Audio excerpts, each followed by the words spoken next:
Hey, what's up, my friends? My name is Victor, and today I'm going to talk about when it's best to take a break, to chill out on the shadow work. Shadow work could mean a lot of things, and most of you watching this know what it is. It's things, modalities, workshops, tools, techniques that help you integrate the shadow, heal trauma, release negative beliefs and programming and conditioning, and become more of your true self. This is kind of like the theme, the collective theme right now. A lot of us are being really confronted with our shadow right now. In fact, my buddy Kyle Cease has this amazing analogy. He talks about ice.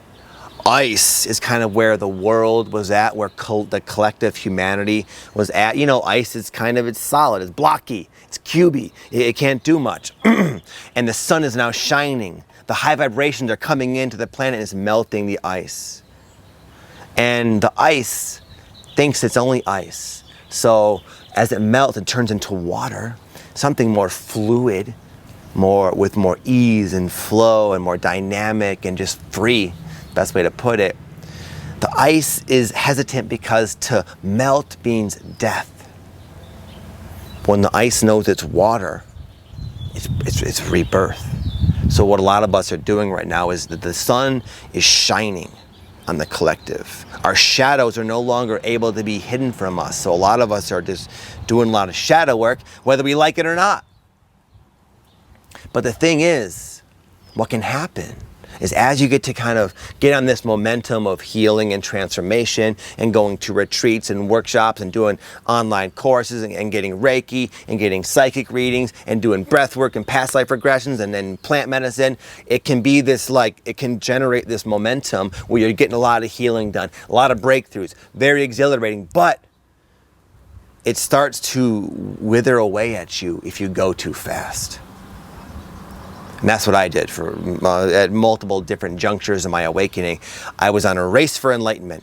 I was on this sprint towards healing. As the sun in your own world shines upon this ice of yours, your shadow, and you realize, oh my goodness, so much of my issues stem from my conditioning developed as a younger kid.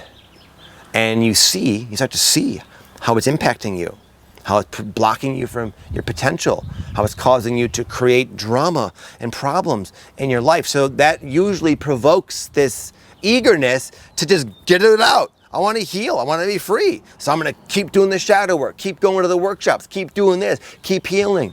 And it makes sense logically, but if we miss the integration phase, we are not only just spinning our wheels and getting nowhere, but we can sometimes feel very imbalanced, very just out of sorts. And even though we're making progress, we're just overwhelmed with life. It's getting hard to keep up with our finances and go to our job, and our relationships are suffering and our health may be suffering. It's because we're going too fast, doing too much shadow work. What I've learned is that there's always more. There's always more. Even if you have some kind of massive breakthrough and conclusion with one theme, well, guess what's going to replace it maybe a day or two later? Something else. Some other aspect of your shadow will present itself, and then it's well, I guess I'll deal with that too. This reminds me of a time that I drank ayahuasca. And at that time, and I still do have a lot of friends that drink ayahuasca, and I was friends with the people running the ceremonies. We're all buddies. And consequently, I would just find myself going quite a lot. There was one point where I probably drank a dozen times or more in just 1 year, which is a lot for most people. And a lot of the people I was sitting with, they're really into this. They're kind of on that medicine path. And I'm not. I love it, and it's part of my life, but I don't anticipate myself being a shaman or communicating with the plants like some people do. But a lot of my buddies do, and I was just sort of hanging out, going to all these things with them, and every time I'd go, it was just this crazy breakthrough, these amazing healings and transformations. And I found myself one time just going because it's what I had just been doing. I developed the habit of overdoing the shadow work big time, and I found myself really in resistance to this particular ceremony, and I just didn't want to go. I felt like I was afraid. I felt very anxious. I was afraid of what could come up next. That whole year I had so much deep stuff I had no idea was in me coming up to be dealt with. And I was just like, I don't know if I'm up for this. But I just went.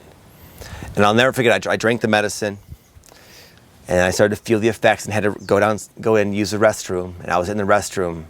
The effects were coming on. And in my mind, I kept thinking like, God, please be mild. Please. I just knew I didn't want the effects to come on. I was afraid. I just wasn't ready. And then the effects came on. And it was almost like I got this very clear question posed to me by the medicine. It said, why are you here? And it was like, I don't know.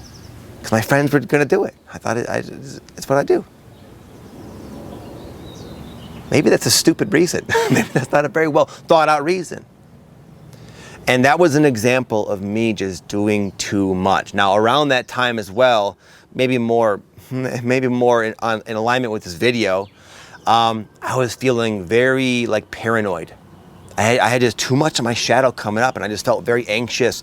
Was having all these like negative synchronicities in my life, and I was like, I gotta figure out these synchronicities. I gotta figure this puzzle of my psyche out. I gotta go to the next ayahuasca ceremony because that's where the answer is. And meanwhile, I was getting more and more tender, more and more cracked open, more and more paranoid, more and more off kilter. But I know the healing just at the end of the next ceremony, the end of the next healing, the end of the next transformation, then I'll have peace. But I was creating more and more drama and chaos in my life by going too fast.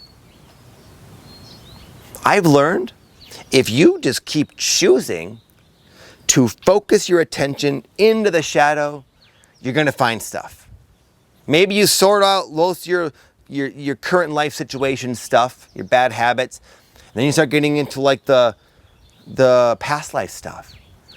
Who knows? There's a lot of that, obviously. We've had a lot of lives. Past life stuff, themes, and how they correlate in your life. And underneath that, it's like, or tying in with that's the ancestral trauma. You start healing for your ancestors. And then it's like, oh God, I'm healing for the planet, the trees, the planet needs me. I'm healing for the planet. Oh my God. You get into the early childhood stuff. That's when you really start going in.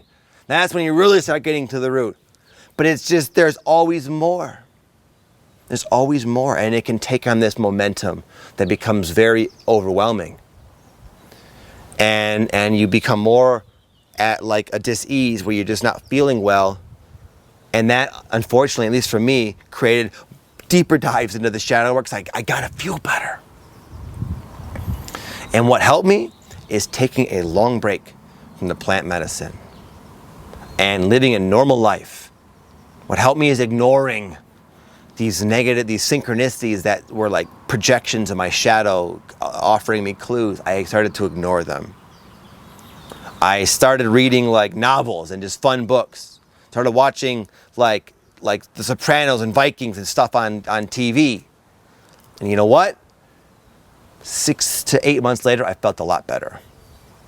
I felt like I finally started to at least embody and assimilate all the lessons I was learning at a ridiculously overamped pace.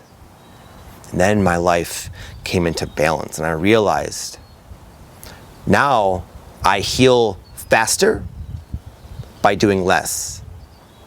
And the important thing is I get way more out of it because I'm going at a reasonable pace.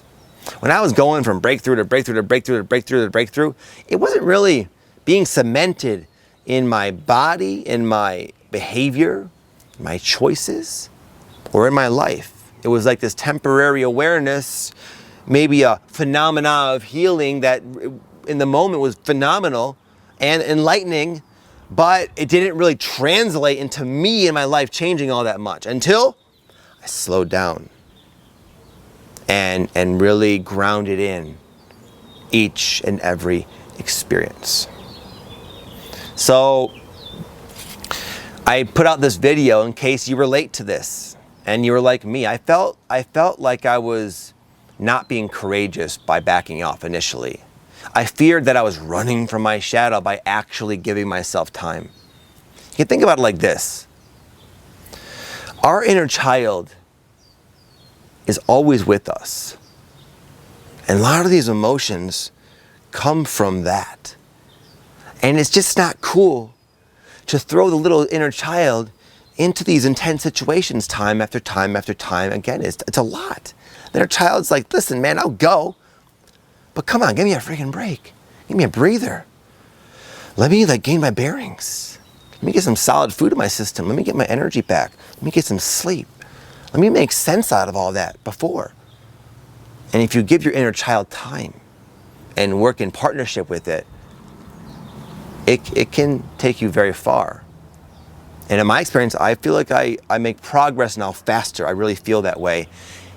But it's so much more balanced, so much smoother, because I'm finally honoring my inner child.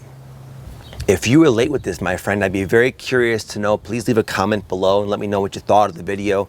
And subscribe to the channel if you want to see more from me about the spiritual awakening journey. With that said, have an amazing day, my friends. Much love to you all. Peace.